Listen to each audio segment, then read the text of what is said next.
It's the moment you didn't know you're waiting for.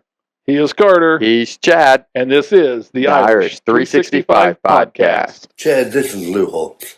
That's head coach of Notre Dame for 11 years. Greatest experience of my life. They're starting a Notre Dame podcast this summer. I have a podcast as well, but it's not about Notre Dame football, although I wish there were. But congratulations on your success. And it would be nice if I could be on your podcast, but my schedule is so hectic. But anything that has to do with Notre Dame, I'm all for it. God bless you. Go Irish. Welcome into the Irish 365 podcast, episode 38. Man, when we started filming these podcasts, you think we're going to be sitting here in the middle of January in our studio talking about national championship preview? Honestly, no. Like, in the pipe dream. Yeah, it's there. Yeah. Thoughts there. Yeah, it's possible. I mean, like, we'll be playing that, but you don't think, like, oh, man, we got to do a national championship preview in the middle of January. We're still talking about football season. I've been seeing all the tweets about the school semester starting for all these college kids. In my heart, yeah. In my head, yeah, no. Exactly. No. In my head, no. Yep. How about you, Jordan? Yeah, I mean, you're always hopeful at the beginning of the season, and then, you try to manage your expectations. So I'm just happy to be here. Exactly. Yeah.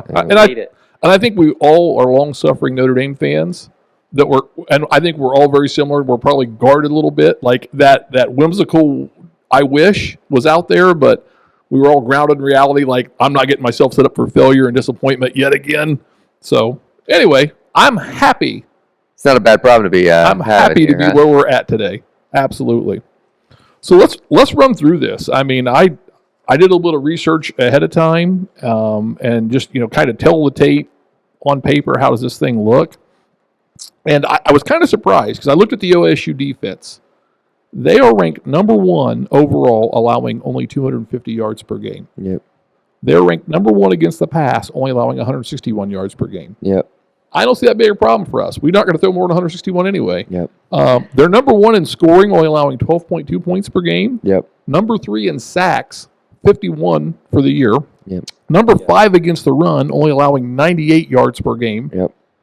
Which 98 is a magic number for us. I'm okay with that. Yep. IU was ranked pretty good against the run when we played them too. In fact, I think IU was ranked higher against the run than OSU is. And they're number two red zone offense, only allowing 61% of the score 61% of the time a team makes it into the red zone. So, I mean, their defense is really, really good. Yeah. So how does that compare to the Notre Dame offense? We rank number 6 in scoring at 37 points per game. Yeah. We are not top 10 in any other category. Yeah. Which I found absolutely amazing. So, but then I went to the OSU offense. They're not top 10 in any category. Yeah. Not one category. Season-long stat, though. Yeah. Yeah. That's important to know. But when you go to the Notre Dame defense, number 2 against the pass, only allowing 165 yards per game, which is just slightly worse to the Ohio State number 1. Number 2 scoring defense, only allowing 14.3 points per game. Number 4 on third down, only allowing 29% conversion rate.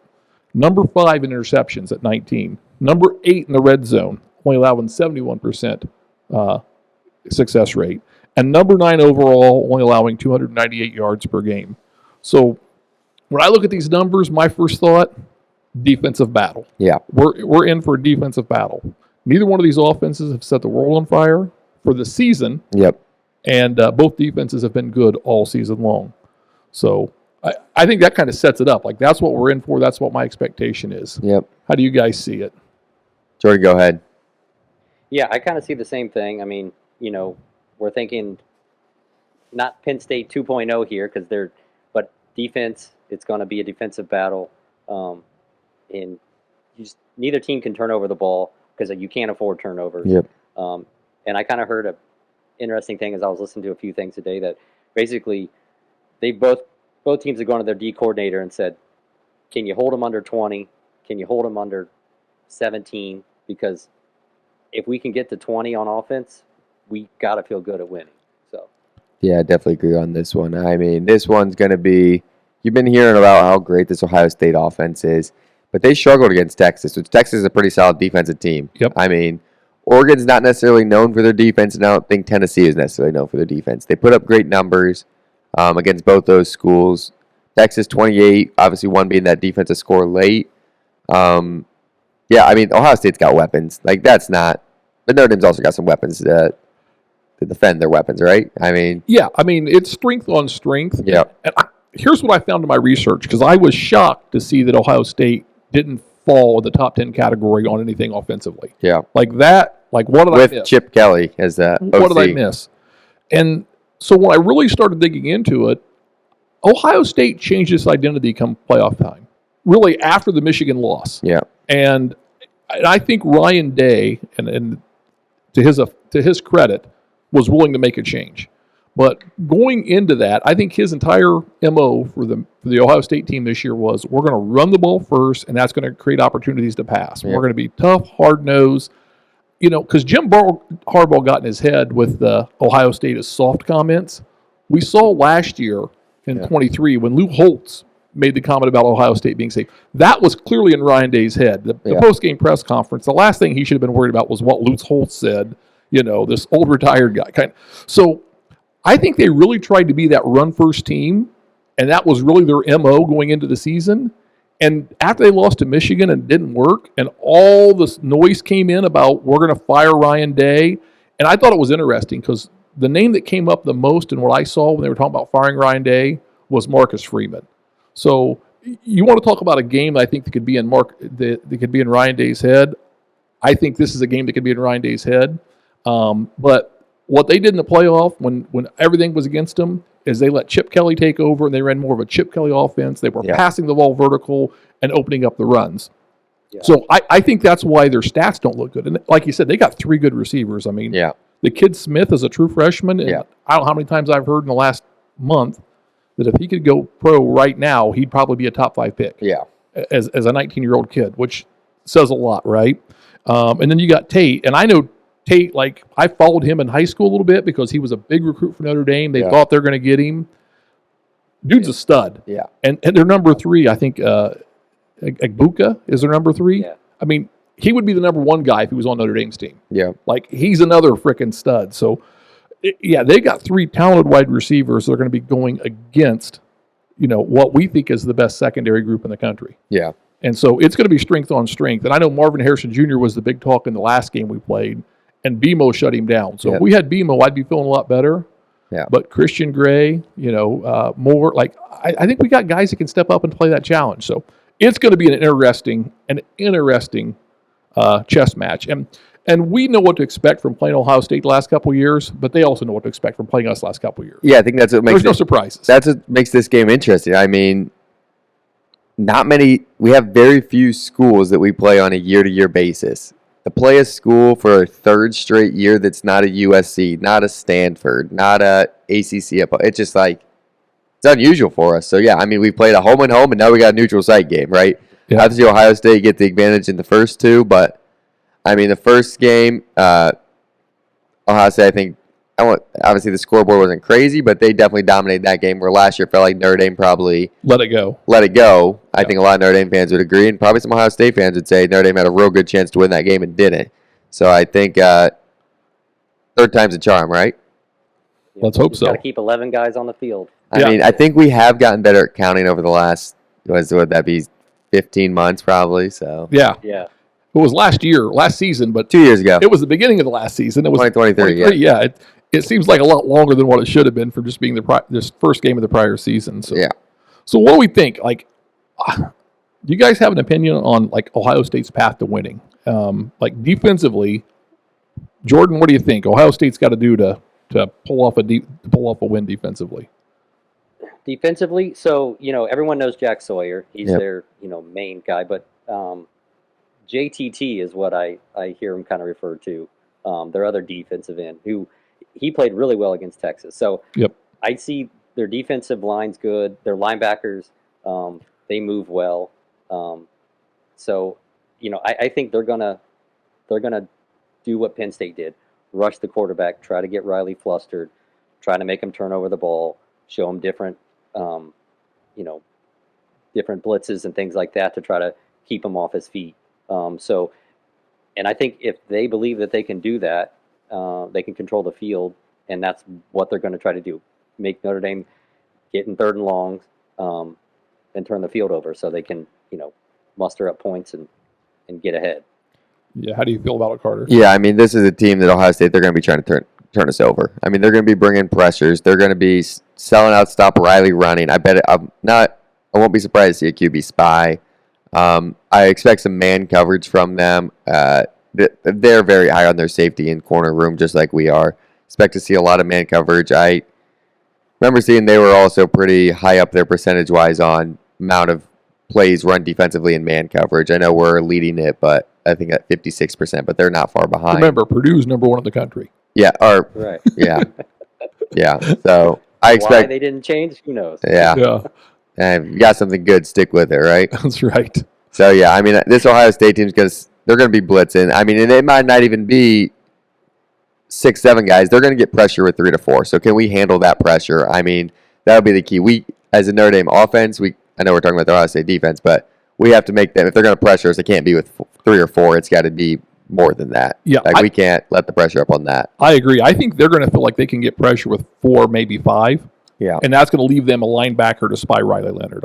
yeah. Especially with our O-line. Yeah. With I don't know if our O-line's going to be better or worse. We'll get into that, I guess, when we talk Notre Dame's offense. But yeah, I'm with you. I think that they're going to shut down the run, and they're going to make Riley Leonard beat him with his arm.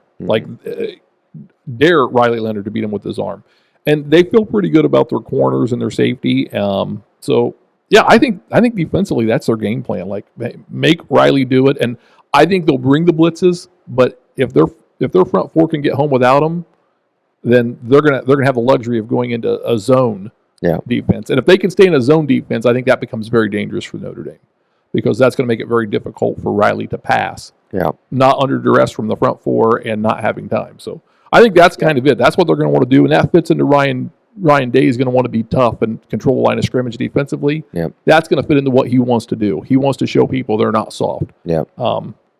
So offensively, I mean, if you're Ohio State, Jordan, what do you think? What's the offensive game plan for Ohio State here?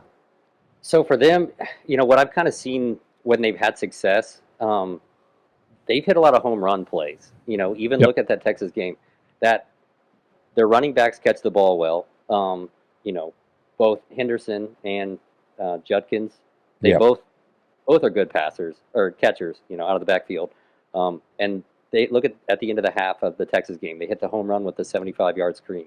So I think they need to, if they want to be successful, they're going to have to pepper those screens in when Notre Dame's dialing up blitzes. And if they can time those right to keep, single coverage to go to Smith, or catch Notre Dame blitzing with a screen and just get a convoy of guys out there, I think they're thinking big plays. So Yeah, absolutely. Yeah, I mean, both those running backs are great running backs. Will Howard's not even bad with his legs either, though. That's the thing Notre Dame's got to look out for. Yeah, I mean, this Ohio State team's got a lot of different weapons, obviously. Great receivers, good running backs. And again, they can protect the quarterback, I think is going to be the question there, right? And Yeah. Will Howard's, I think, a very good quarterback, but is he the best quarterback we've seen? I mean, is he that much better than any quarterback we've seen this year? You know what I mean? And I think the really interesting part about this is, for their Ohio State offense, is can they not turn the ball over? Notre Dame this year has played a lot of teams that have gone into the game where they haven't been turning the ball over. And then either, a lot of people just say they have bad games offensively, but it sure seems like if it's every week, Notre Dame's forcing these turnovers. Hey, Drew Aller threw 20% of his picks for the year against us in the Orange Bowl. Yeah, and how many throws did Drew Aller throw over targets? Was that the Notre Dame pressure? I mean, yeah, he didn't look as good as he's looked. Exactly, and I mean, could it be all coincidence? Theoretically, but I mean, we played Navy that hadn't turned the ball over but once all year, and they happened to force 6 that day. Yeah.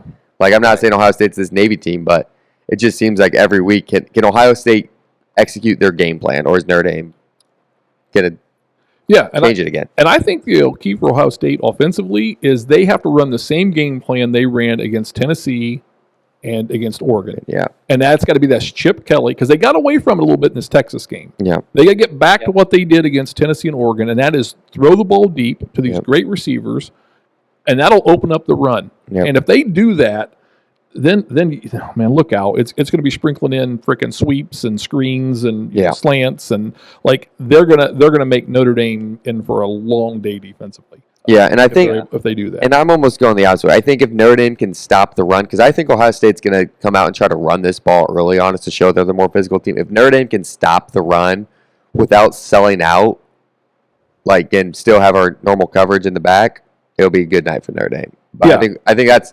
I know you're leaning more. We got to stop the pass, so the holes not over. But I agree with that. But I'm just saying, I think Ohio State's really going to try to out physical us. Well, I think that's what Ryan Day's going to be. This comes down to where Ryan Day's approach is at, right?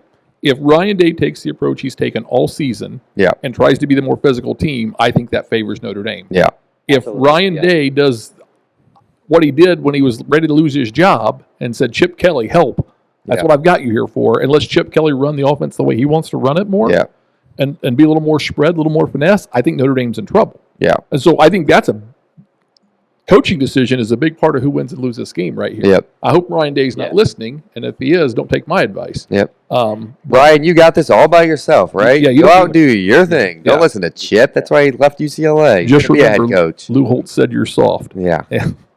And Tough Lou will team. be there. Tough team. Yeah. So Lou will be there. Don't forget it. that's right. Exactly. Probably on the sideline, staring you down. When I was prepping for this, I wrote in my notes like, please, Pat Mack, ESPN, have Lou Holtz on calling Ryan Day soft. And then this afternoon, I saw the Lou Holtz tweet. I was going to be there in spirit, but now I'm going to drag the body along. and if Notre Dame loses, it's only because we want to help Ryan Day keep his job. Trolling 101 from Lou Holtz. He's now in Ryan Day's head, and that's exactly what I needed for this game. Yep. So and just one more point, because you go back and you say, okay, the Oregon loss, you throw that out. That was a little bit of a track meet. I think what they did against Michigan slowed them down. Yep. And I think on the other side, though, Ohio State, they went total conservative. They just said, we're going to run the ball, barely throw it, and it got them all out of sorts. And exactly, Chad, like you got to let Chip Kelly, he's a retread, if that's what you want to look at him, because that's what I do. He kind of failed around, but you know what? He's a good offensive coordinator, and that's what he's good at, so. Yeah, Jordan, all my exact notes I've got, make this game a boxing match, not a track meet for Notre Dame. Oh, absolutely. Yeah. My notes, when I talk about Notre Dame offensively, we do not want to shoot out. No. Like that's not, so I think we're all on the same page there. Like that is not the recipe for success. If this game takes the over, and I don't know what the betting line is right now. It's 46.5 for the over-under. So 46.5 for the over-under, and are they still 9.5 or 8.5? I believe it's what I saw earlier. So Vegas thinks this game's going to have 28-19 score. Then Ohio State is that somewhere in that ballpark? Is that kind of what they're saying? Yeah. Wow. Yep. And to me, that just feels high scoring.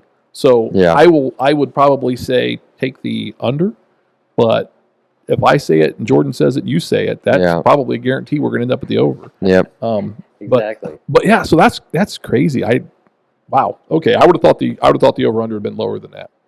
All right, so let's talk Notre Dame defense. What does Notre Dame defense got to do, Jordan? What's your take? So I think Notre Dame has really showed up pass rush. We've been great at the pass rush lately. Just getting to the quarterback. Just causing them to get their feet moving, sailing those throws, like Carter said with Drew Aller, were those because of Notre Dame's defense? I think so. No big plays. You got to, time your blitzes right. But really, it's the classic, like, 3rd and long. We need to just keep Ohio State at 3rd and long and get off the field. Like, we can't have long drives because I think, I've seen that in the last 2 games that Notre Dame's gotten tired. When Penn State has an 8-minute drive, when Georgia has a 6-minute drive, it's like they're just, dinking and dunking and little chunk plays, and the next thing you know, our defense is gassed. So just need to avoid that. And other than that, do what you do. You got here playing defense. Don't scheme anything else up. Do what you do. Yeah, I think that's the interesting point. Can this Notre Dame defense put themselves in a spot to go win this national championship at the end of the game, right? I mean, I think all of us at this podcast would say, if Notre Dame defense is on the field, we kick a field goal with 3 minutes left to go in the game, and we're up 3 points, and our defense is on the field for the last 2-3 minutes, we like our chances, right? I mean, can this defense put itself early into a spot to win this national championship late? And I mean, that's what it is, right? Good teams win or good offenses win games. Great defenses win championships, right? That's what they tell me. I mean, that's what they tell us. Yeah. So, I mean, I think that's the key for Notre Dame. Can they put themselves in position early? I mean, put themselves in position late to win this, and that's getting pressure. That's not letting up the explosive plays. We've seen Ohio State explode, but Notre Dame's strength isn't necessarily stopping the explosive play. It's stopping them bend, don't break, right? Yeah. I mean, so if Ohio State can break off these long touchdowns, that's not necessarily Notre Dame's strength. I mean, how many more touchdowns? I haven't seen the stat, but it feels like we've let up more touchdowns outside the 25 than inside the 25 this year. Yeah. I mean, so, yeah, we can't let up those explosive plays, or if we do, we have to make tackles. They can't be explosive plays for touchdowns is what I'll say. Can we limit them to field goals? That's the big key for me. I mean, linebacker play is going to have to be elite this week. They're going to be picking up receivers. They're going to be picking up screens out of the backfield. And they got to watch out for Will Howard running. So, I mean, our linebacker play has to be the best it's been. And I think it's been phenomenal this year. Yeah. But it's got to be the best it's been all year, this game. It's got to go up another notch. Right? Yep. It's got to be there. And I'm with you, Carter. My notes, play South Bend, but don't break, right? Live with the short passes, live with the short runs. Yep. Don't give up the big plays. And then you got to get pressure on Will Howard when he goes to throw. And this is where I think like Riley Mills' injury is going to be is going to come in big for us because he was such a force. I think we're good against the run with our defensive front. I think we're better against the pass when Mills was in, so not having him.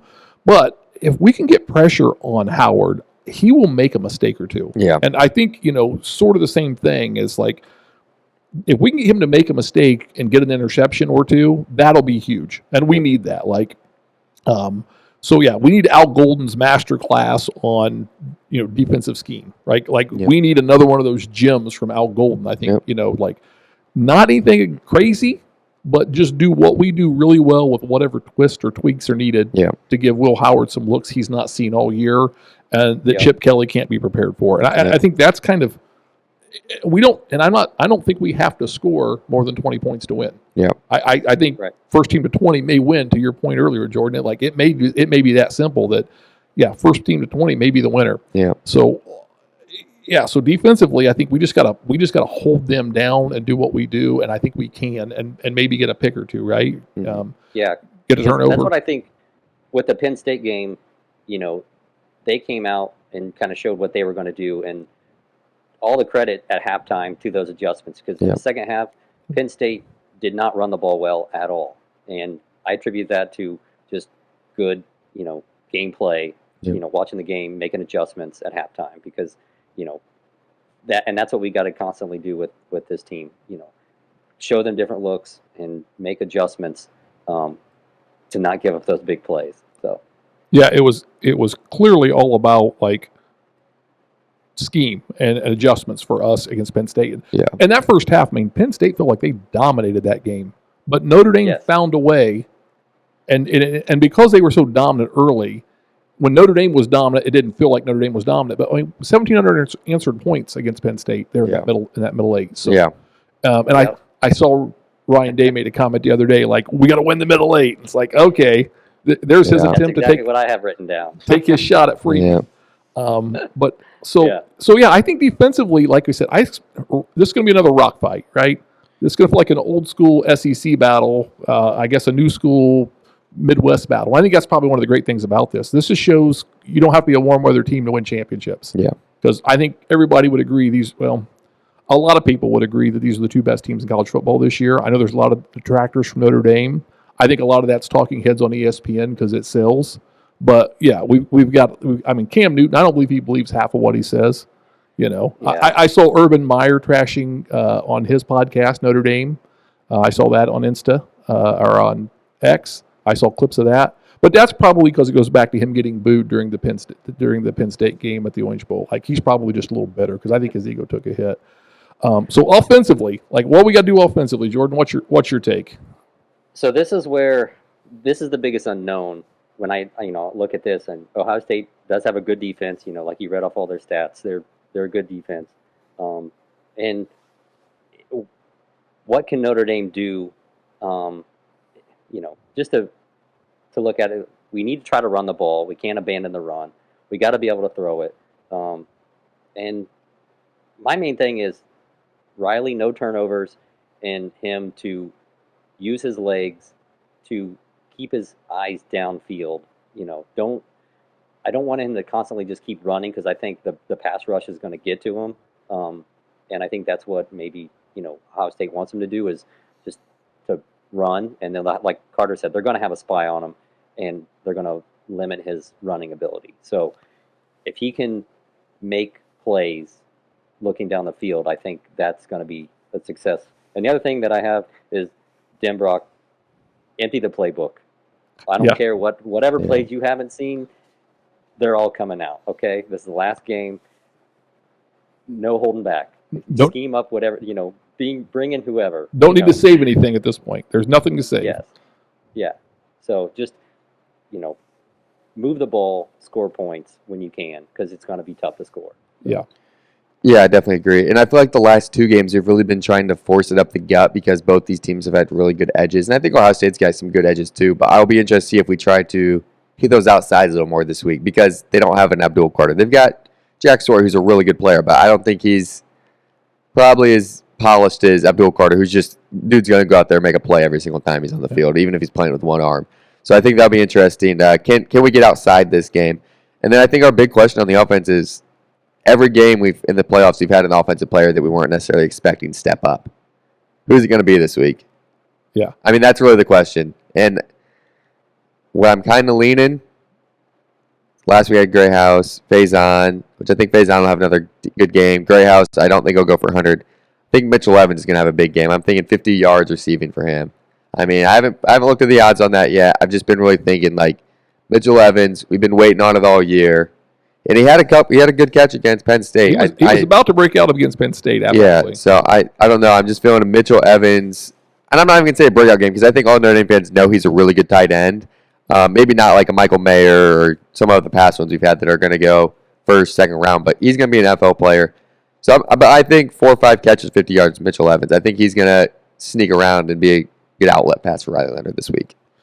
Yeah, I agree with all of that. Kind of in my notes, like what I learned or what I picked up on is it sounds like Jagasol or Jogasol, maybe the actual. Yeah, I don't know the pronunciation on it. You don't hear the lineman. Jogasol is what I'm hearing, but if he slides over to left tackle because Knapp's out, he was targeted to be our left tackle to start the season. He played right guard last week because Rocco was injured, and he did a phenomenal job. Yeah, Rocco's high ankle sprain. Sounds like he's going to go, or he's going to try and go. But I don't think we're going to be that bad. And I think if we have Rocco and we have Knapp's played phenomenal, but if we lose Knapp and we're putting in Jogasol with there, I think we may be better offensive line plays, especially for the run. I don't know about pass, but for the run, we may be better because I think Rocco is a better run blocker than he is a pass blocker.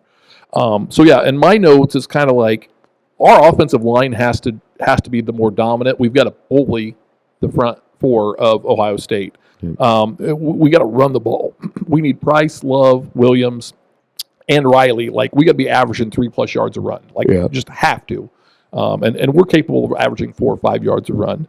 And then, I'm with you, Jordan, kind of your point on Denbrock. Like, maybe consider some 2-back sets. Yeah. Maybe consider some triple option. Like, let's throw some stuff. I mean, if the defensive line is superior, the triple option negates that. That's the reason, Army, Navy runs the triple option, right? So maybe we got to be prepared to do that. And if we have some success, then we can RPO our way into some throws. And when I was kind of looking at stuff and paying attention, they've got pretty decent corners at Ohio State, but they're not great corners. Yeah. They're guys that will get pass interference calls and defensive holding calls when they're in man coverage. If you let them be in zone coverage, they're going to pick you apart. But if you let them get into man coverage, they're going to struggle. So a guy like Faison, Bo Collins, if he's healthy, Greathouse, those guys could get themselves in one-on-ones where they could get calls. Maybe not get completions, but get calls to move the ball down the field and get us first downs. And I kind of, I mean, Ohio State's a more talented team. I mean, and they're favored for a reason. So Yeah, I got this where you say they're a more talented team. I mean, this is the stat I was reading today, if I can pull it up. So the 5-star difference here in this game. Ohio State's got 10 5 stars to Notre Dame, 0 5 stars. 45 4 stars for Ohio State to 53 for Notre Dame. 14 3 stars for Ohio State to 29 for Notre Dame. yeah, and on we've this got a couple roster. of 2 stars, and they've got none. Yeah, Like they're a more talented team. So Yeah. recruiting wise, yeah. and I think it goes back to what you said, Jordan. I think not only did Denbrock, but like special teams, we gotta be willing to do some things, trickeration, if you Yeah. will. I mean, maybe if you win the toss and you defer, start off with an onside kick. Yeah. Yeah. Fake punt. Fake a field goal. Something, right? You've got some sort of trickeration, reverse. Whatever. I think we've got to be willing to do that. Denbrock's got to be willing to throw the Statue of Liberty, the hook and ladder into the offense. Like, we have to recognize we may have to do some things that are out of character, that aren't the norm, but we got to take a couple of games. We got to be willing to take a couple of calculated risks in this game. But I kind of thought about like Riley Leonard. I've said this multiple times about Riley Leonard all season. He's a guy we can win because of, or is he a guy we can win with? And I think he's becoming a guy that we can win because of. And what does that look like? It looks like the Penn State game. I mean, I just need Riley Leonard to pick his spots when he runs. Yep. I need him to protect the ball, no interceptions. And if he can pass like for 100 yards with maybe 1 or 2 passes of 15 yards plus, Yeah. I think Riley Leonard could find himself winning us this ball game. Yeah. Like, I think he can help us get there, and he can be the difference maker. So I think that's kind of the interesting thing. It's like, I don't sit here and feel, oh my gosh, Notre Dame is so freaking great that we're going to win this game easy. Yeah. But I think there's a path to winning it.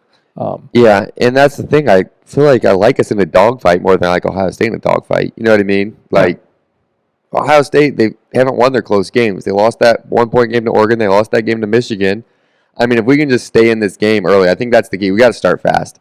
And yeah, one thing I forgot to say on the offense side of the ball is we don't need points every time, but we just got to limit the stupid penalties and getting in that 1st and 15, 1st and 20 on the holdings and all that Some crap. long drives. And yeah, we just got to get 2 or 3 first downs. Like, I'm not saying we're going to go down every single drive and score, but we can't go have 4 or 5 3-and-outs. That's just going to crush this team. Like, our defense is going to be exhausted. Like you said earlier, Jordan. Like, we just got to put a couple drives together and flip the field. We got to win. We got to win the field position game. Yeah, and I don't think. Go ahead, Jordan. Well, I was going to say, in relation to that too, like picking your shots when you go downfield to open up the runs, because I think Notre Dame was really bad about, 5-yard passes, 3-yard passes. Like that whole first half of Penn State was tight, and it wasn't until the second half where I was screaming at the TV, double move, like they're pressing, like just fake a throw and go over the top, and they eventually did it, and it worked. Yeah, Great House did it twice. Yes, and that's exactly, they got to pick those spots, because we're going to do those, quick out moves, with Mitchell Evans out on the outside and Faison on the outside. So, lull them to sleep and throw one over and keep them honest. And I think, like you said, they don't have to score, but they just got to keep moving the ball, because you can't have quick 3-and-outs, because that just is a killer. So. Yeah, and I've got this note, like, neither team has to play perfect to win this game, but the margin of error is a lot greater for Ohio State. Like, I think that's kind of the thing, is like, Notre Dame can make a few mistakes, but they can't make many, where I think Ohio State, because of the talent gap, which is hard to say, because we've been so much better, and our talent is so much better than it has been historically, but we don't have the quote-unquote $20 million roster that people are... The highest paid college football team. Yeah, right? Like, so, and I think that's what makes the whole thing interesting, is like, okay, can we limit those mistakes? Can we make a minimal number of mistakes and force Ohio State into those mistakes? If we can get a couple of passes, if we can sustain the run, and we can force them to put extra guys in the box to stop the run, we're going to open up a few opportunities for Riley Leonard to pass. We're going to force him into man coverage, and I think that's our opportunity. So, I mean, it's not going to be an easy task, but I think that's kind of where it's at in my mind. I think we're all kind of sort of in alignment there, like what it's going to take. So yeah. And one funny thing that I saw, that it's kind of all-encompassing of the game. So we've had the Big 12 crew the last 2 weeks, the same refs. Oh gosh, thank God we don't have those guys again. Correct. So we have an SEC crew this time, because neither the SEC conference is not represented. If anybody Wait, realized that, they're not? I know. Is believe it or ESPN not, still but going to show this game? Well, hold on. I saw through protest, they will. I Okay. saw hypothetical matchups where the SEC is still undefeated in hypothetical matchups, and I believe it's Georgia versus Texas right now in the hypothetical championship. So That's fine. does that count? They can simulate that game. Okay. So the real question that I heard mentioned, and it was kind of got me thinking, was what's hurt Notre Dame? We've had picks that have been turned over due to PIs, in all these games, because Notre Dame, the corners have to press, and they're going to get physical, and the Big 12 refs called it a few times on us when I think we all disagreed with those calls. And the question is, will the SEC, will these refs, for that matter, let us play man and get physical, or will they throw the flag? Because I don't want Ohio State to just PI their offense down the field. That's just going to drive me nuts. And this drove me nuts. And I had an opportunity to drive from Fort Wayne to Milwaukee yesterday and back. I was in the car 12 hours and visited a customer for 2. So I had a lot of time to think, a lot of time to listen to podcasts. And the whole PI thing drove me nuts. But when you think about the Big 12 historically, You think offense? it is an offensive-driven league, and like no one ever thought anything about corners and safeties. Right. I mean, just that's not what they were known for. So I think the style of referee was more conductive to being more offensive friendly. Now, when I think about the SEC, I think about a more physical style of play, and I think about a more defensive friendly referee crew, and I like that. Because I was sitting there thinking, I was thinking the exact same thing. What is the SEC? What is the SEC referees going to do? Are they going to hate Notre Dame more than they hate the Big Ten? Right.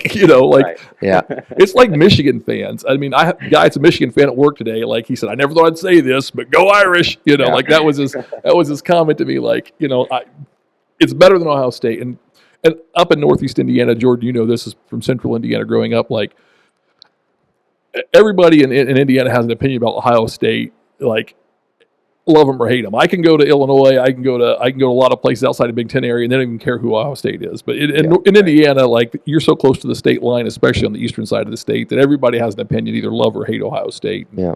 I'd say it's more hate people than love, but there's a fair share of love people, and I don't think there's a more annoying fan base that I deal with than the Ohio State fan base. So what do we think? What do we think bet wise? What do you guys? I haven't looked at parlays. I know we said Notre Dame's 8.5 dog. 8.5 point dogs right now. 46. So. Yeah, over under sitting at 46.5 as we record this.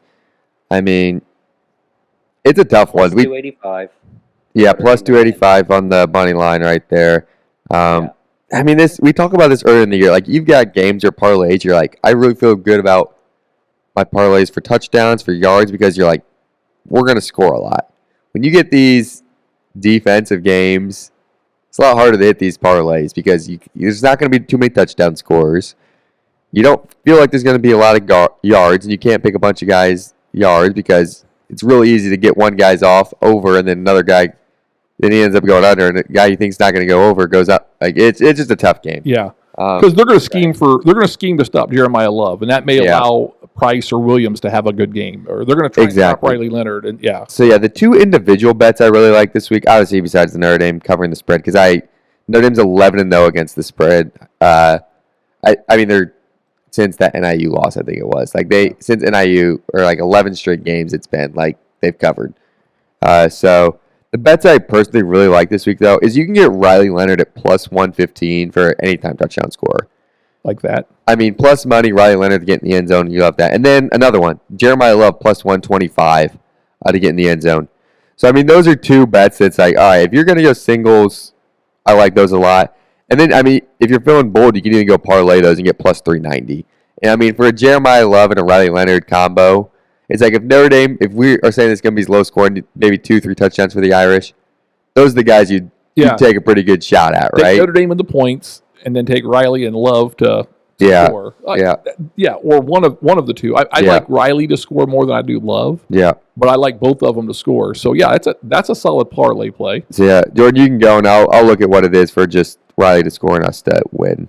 Well, so I wrote down some of basically the betting lines here for and they kind of surprised me. They got Riley Leonard pretty much where you get plus money is Riley Leonard plus 175 yards passing. To me, that number's high. Yeah.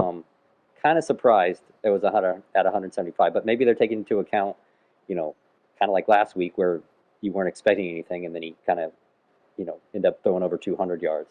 But they got Jeremiah Love at 43 rushing yards and Riley Leonard at 40 rushing yards. So those totals, they're hard because with sacks in college, you take away QB rushing yards there.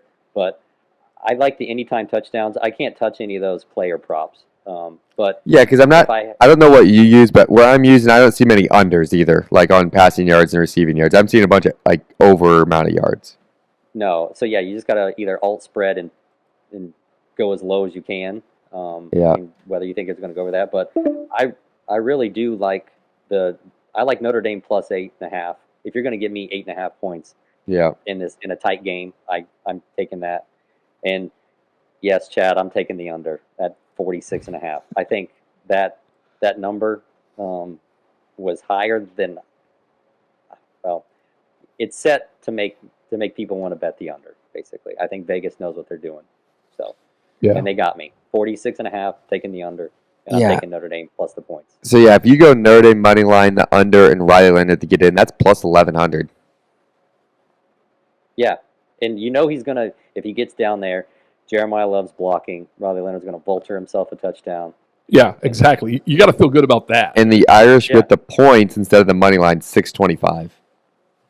Yeah, I mean when you're talking, and just to add to this, just to the additional wrinkle, because I did not bet last game because I didn't want to have any internal competing, come on, run the ball, Yeah. Price or Love. I said no bets. I'm just going to watch the game. But as of an hour ago, it's still $1,700 a ticket to get into the game. Yeah. And even if I took $500 and watch the game at home, I'm still coming out ahead, and I can bet. You can make a lot of bets. Yeah, that's how I was. A lot of bets for $1,700. Okay? Yeah, that's how I was with the Orange Bowl. I didn't have too many prop bets, but I went a little heavier than I normally do on the Notre Dame money line, just because I was I felt really good going into that game. It was even.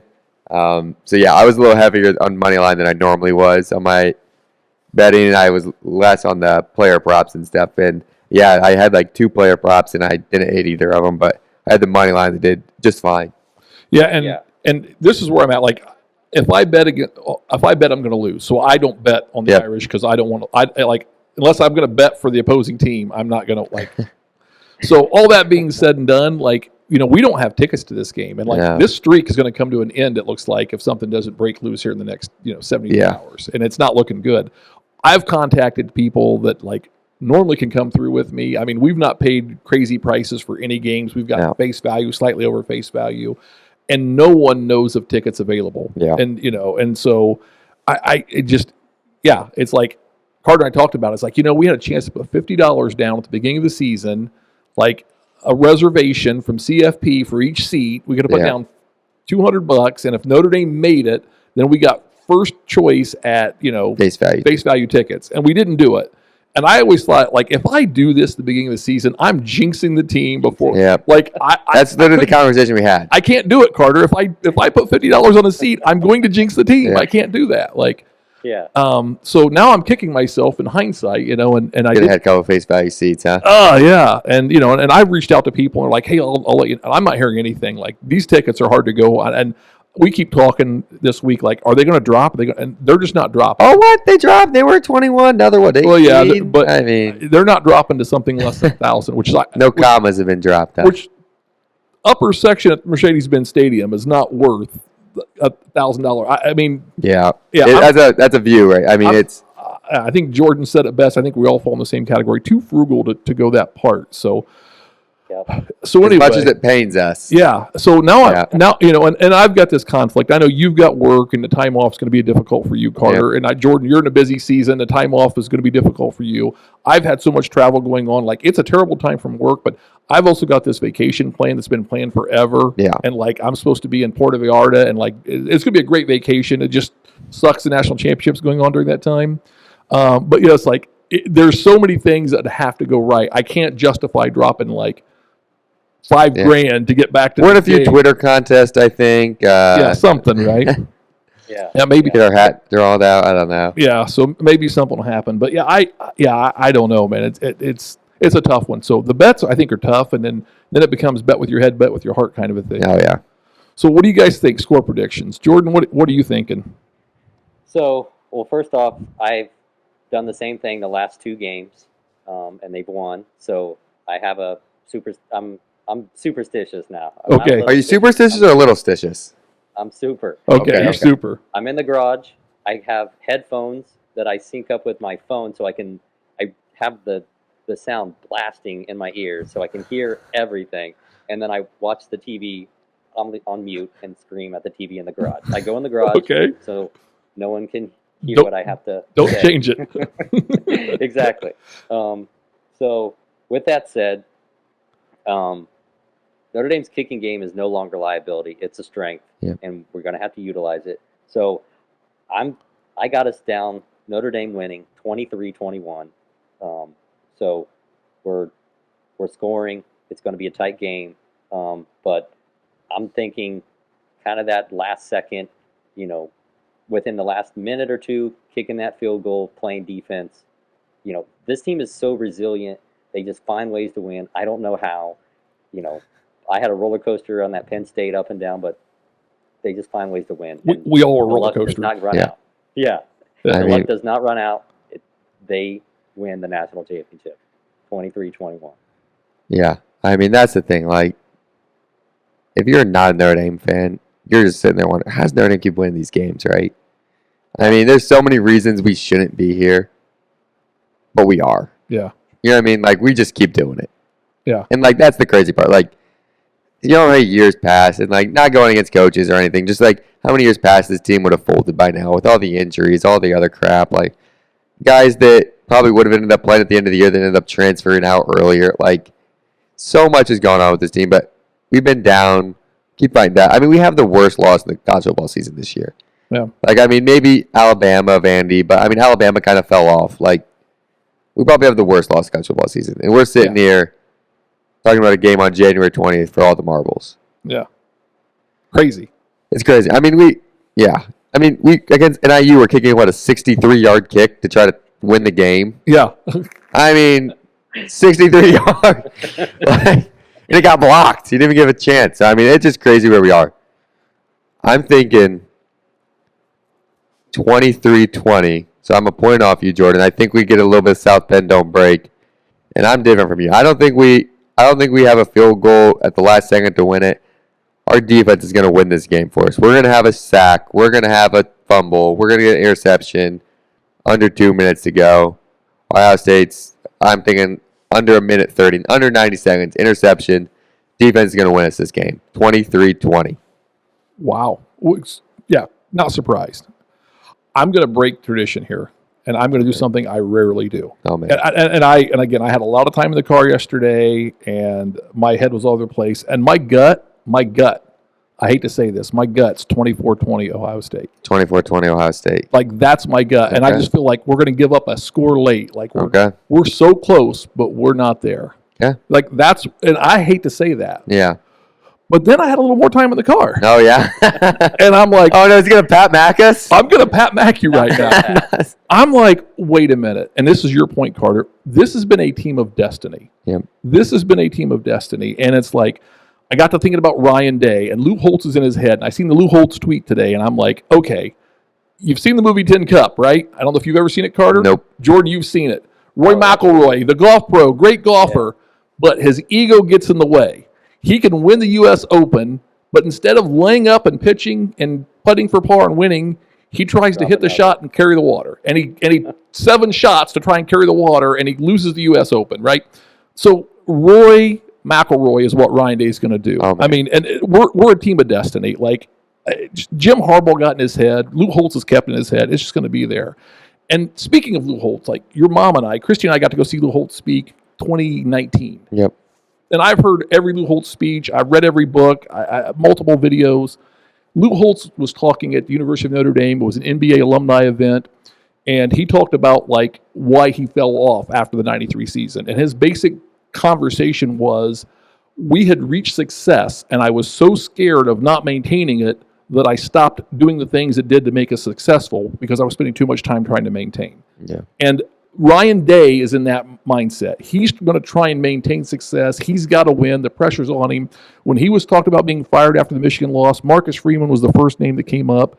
He's going to want to show he's tough. He's going to coach scared. The exact reason we've lost the last couple of games in the playoffs and the championship in 12 is Brian Kelly coached scared. Yeah. Marcus Marcus Freeman's playing with house money.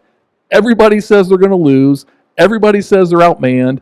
He's not going to coach scared. He's going to take risk. Yeah. I think Al Golden made the comment like, this is one of the most aggressive coaches, or Denbrock made one of the most aggressive coaches I've ever coached with. So I think that comes into play, right? I think that's a big like thing. And then you get into this whole year 3 mystique. We saw Marcus Freeman at the Notre Dame alumni event earlier this year. When the idea of year 3 and Notre Dame coaches winning year 3 came up, he didn't get phased. He didn't flinch. He leaned into it. He's like, yeah, that's the standard. Year 3 coaches win here. So I don't think he's going to think this moment's too big for him. And then, like, okay, this is like everything. And if you say Marcus Freeman, like he's a coach that feels like it's a question of when, not if he's going to win a national championship. Yeah. So if he's going to win at the Notre Dame, it's got to be year 3. It's got to be the Holtz, the Devine, the Leahy, the Era. It's got to be the Rockney. It's got to be all of that, right? So, like, again, we're a team of destiny. And then it's like, okay, let's take this team of destiny thing like a little step further. You showed me something the other day. What was the date that the Congregation of Holy Cross was founded? I believe that would be January 20th. Yeah, January 20th. And I go back and you're like, okay, where did it start? January 20th in France. We're a bunch of French Catholics, not a bunch of Irish Catholics. That's a whole other story for a whole other day. But like when the Congregation of Holy Cross was founded, and I think it was 1837, and January 20th is the date, like it was basically all done by a priest who was like all about divine providence. Like that was his whole thing. He was a strong believer in divine providence. So much so that he had this young guy by the name of Edward Soren, who was like one of the first 4 priests to be part of the Congregation of Holy Cross. He said, you're going to the New World, young man. You're going to start a university and you're going to teach the ways of the Catholic faith and religion going west. So young Father Soren took off west in 1842 on his way to California to start a great university to teach the Catholic faith. Got stuck in the snow in northern Indiana and said, divine providence, this is where God wants us. We're putting a university right here. And he named that university the University Notre Dame de Luc, Our Lady by the Lake. And that was by divine providence. And Father Soren, like a year and a half there, starts building the first administration building. It's under construction, and he has a vision, and he tells everybody, we're going to put a dome on top of that building, and we're going to put a statue of Mary on top of that dome, and we're going to gild it with gold because it's going to be a symbol of the faith and the success of this university. And he says that like while they're building the first building. He ultimately gets that building built, and he's got the dome, and he's got Mary on top of it. The building burns down. In 3 hours, like in 1867, the building catches fire, burns down in 3 hours. No major injuries, none of the students hurt. Father Soren was actually away on a trip, didn't get back for 3 days. So the number 3 becomes very magical in all of this, right? Yep. 3 hours to burn the building to the ground. He's gone for 3 days. He shows up, the building is still on fire, and he doesn't bat an eye. His life work has been destroyed. He says, my only mistake is we didn't build it big enough. It's not big enough. He pulls the congregation into the church. He gives the speech that would make Newt Rockney blush. He rallies the troops. They hire 300 laborers, and in 3 months, the university is rebuilt, and they're reholding classes in the fall. So, like, Father Soren is, like, all in on this, right? Well, then what happens? You have a young guy from Norway by the name of Newt Rockney and this goes back to the pregame speech. You have the Jerome Bettis. Notre Dame doesn't call it beckons. What brought a young guy from Norway to Notre Dame to be Coach Newt Rockney? There's a young kid out in New York. Theodore Hesburgh's the kid's name. 6-year-old altar boy, he hears a missionary from the University of Notre Dame. He says to his parents at 6 years old, I want to go to Notre Dame and be a priest. And his parents are like, you're 6. You can't go to Notre Dame and be a priest. He stays in contact with that missionary. When he's 17, he leaves and goes to Notre Dame to start missionary school or start theology school. He's front row seat to the whole New Rockne era. And if you don't know who Father Ted is, you don't know Notre Dame history. I mean, like, he is the Hesburgh Library. He didn't raise a dime and put his name on the library he put his name on the library because of his works and his efforts. One of my favorite personalities, I was fortunate enough when I was at Notre Dame to get to speak with him and spend some time with him. Huge in the civil rights movement. And like basically, if it wasn't for him, the Civil Rights Act of 1864 doesn't exist. And the country as we know it doesn't exist. And we all know you can't discriminate in race, religion. And when you think about that, like one of the most famous pictures of him is like him and Martin Luther King holding hands at a rally. And like, what happens to be going on January the 20th? I believe that would Martin be Luther King Day. Jr. Day. And I do not want to make this about race. Marcus Freeman does one about race. But when you hear Marcus Freeman's response to these comments, he echoes Martin Luther King in a lot of ways. Like, judged by the content of your character, not by the color of your skin. Yep. You know, choosing hard. Life is adverse. So there's so many things that I don't know where the influence comes. But then I think about, like, what made Marcus Freeman choose Notre Dame over LSU? What made Denbrock choose Notre Dame?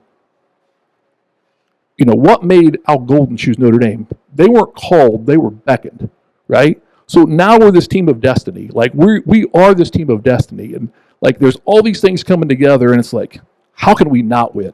So then I rethink my score.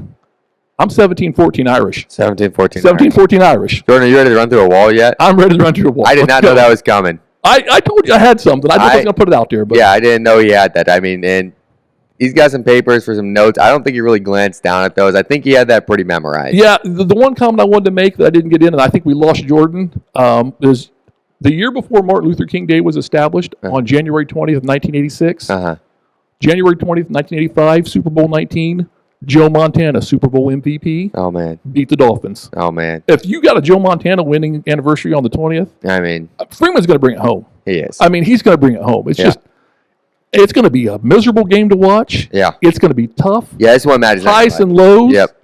You're going to feel exhausted after. But after this game, jubilation. Yeah.